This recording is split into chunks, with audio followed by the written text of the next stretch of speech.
श्रीमद् भगवत गीता श्रद्धा त्रय विभाग योग नामक 17वां अध्याय प्रारंभ। अर्जुन बोले, हे कृष्ण, जो मनुष्य शास्त्र विधि को त्याग कर श्रद्धा से युक्त हुए देवादि का पूजन करते हैं, उनकी स्थिति फिर कौन सी है? सात्विकी है अथवा राजसी किंवा तामसी? श्री भगवान बोले, मनुष्यों की वह शास्त्रीय संस्कारों से रहित केवल स्वभाव से उत्पन्न श्रद्धा सात्विकी और राजसी तथा तामसी ऐसे तीनों प्रकार की ही होती है। उसको तू मुझसे सुन। हे भारत, सभी मनुष्यों की श्रद्धा उनके अंतःकरण के अनुरूप होती है।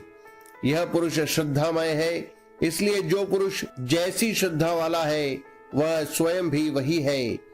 सात्विक पुरुष देवों को पूजते हैं, राजस पुरुष यक्ष और राक्षसों को तथा अन्य जो तामस मनुष्य हैं वे प्रेत और भूत गणों को पूजते हैं। जो मनुष्य शास्त्र विधि से रहित केवल मनः कल्पित घोर तप को तपते हैं तथा दंभ और अहंकार से युक्त एवं कामना, आसक्ति और बल के अभिमान से भी युक्त हैं, जो शरीर रूप से स्थित भूत समुदाय को और अंतःकरण में स्थित मुझ परमात्मा को भी कृष्ट करने वाले हैं, उन अज्ञानियों को तू आसुर स्वभाव वाले जान। भोजन भी सबको अपनी अपनी प्रकृति के अनुसार तीन प्रकार का प्रिय होता है, और वैसे ही यज्ञ, तप और दान भी तीन तीन प्रकार के होते हैं। उनके इस पृथक पृथक भेद को तू मुझसे सुन। आयु, बुद्धि, बल, आरोग्य, सुख और प्रीति को बढ़ाने वाले, रसयुक्त, चिकने और स्थिर रहने वाले तथा स्वभाव से ही मन को प्रिय ऐसे आहार अर्थात भोजन करने के पदार्थ सात्विक पुरुष को प्रिय होते हैं। कड़वे, खट्टे, लवण युक्त, बहुत गर्म, तीखे, रूखे, दाह कारक और दुख, चिंता तथा रोगों को उत्पन्न करने वाले आहार अर्थात भोजन करने के पदार्थ राजस पुरुषों को प्रिय होते हैं। जो भोजन अधपका, रस रहित, दुर्गंध युक्त, बासी और उच्चिष्ट है तथा जो अपवित्र भी है, वह भोजन तामस पुरुष को प्रिय होता है। जो शास्त्र विधि से नियत यज्ञ करना ही कर्तव्य है, इस प्रकार मन को समाधान करके फल न चाहने वाले पुरुषों द्वारा किया जाता है, वह सात्विक है।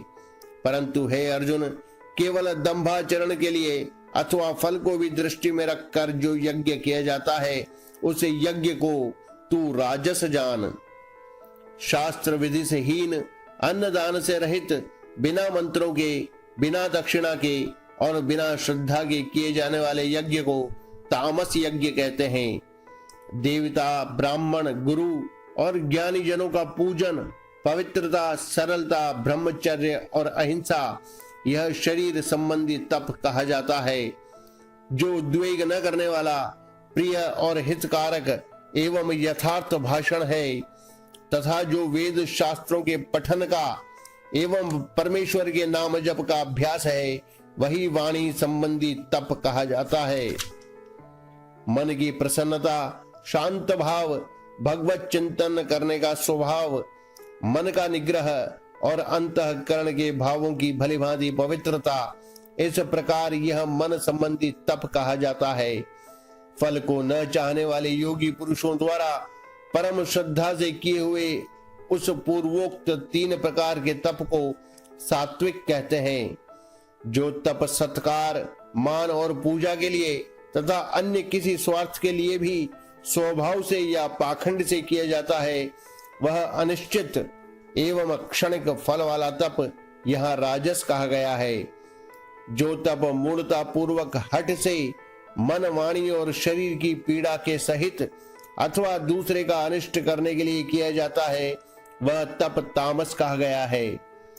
दान देना ही कर्तव्य है, ऐसे भाव से जो दान देश तथा काल और पात्र के प्राप्त होने पर उपकार न करने वाले के प्रति दिया जाता है, वह दान सात्विक कहा गया है। किंतु जो दान क्लेश पूर्वक तथा प्रत्युपकार के प्रयोजन से अथवा फल को दृष्टि में रखकर फिर दिया जाता है, वह दान राजस कहा गया है। जो दान बिना सत्कार के अथवा तिरस्कार पूर्वक अयोग्य देश काल में और कुपात्र के प्रति दिया जाता है वह दान तामस कहा गया है।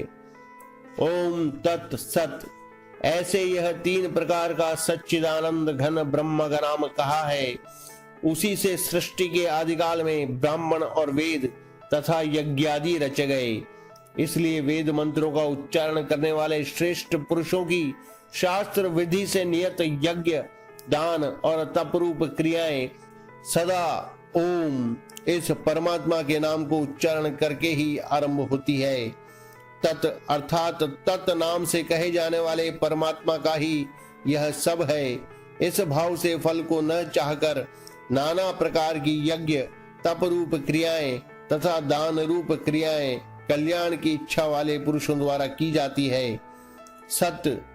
इस प्रकार यह परमात्मा नाम सत्य भाव में और श्रेष्ठ भाव में प्रयोग किया जाता है तथा हे पार्थ उत्तम कर्म में भी सत शब्द का प्रयोग किया जाता है तथा यज्ञ, तप और दान में जो स्थिति है वह भी सत्य इस प्रकार कही जाती है और उस परमात्मा के लिए किया हुआ कर्म निश्चय पूर्वक सत्य ऐसे कहा जाता है। हे अर्जुन, बिना श्रद्धा के किया हुआ हवन, दिया हुआ दान एवं तपा हुआ तप और जो कुछ भी किया हुआ शुभ कर्म है वह समस्त असत इस प्रकार कहा जाता है। इसलिए वह न तो इस लोक में लाभदायक है और न मरने के बाद ही। अध्याय 17 समाप्त।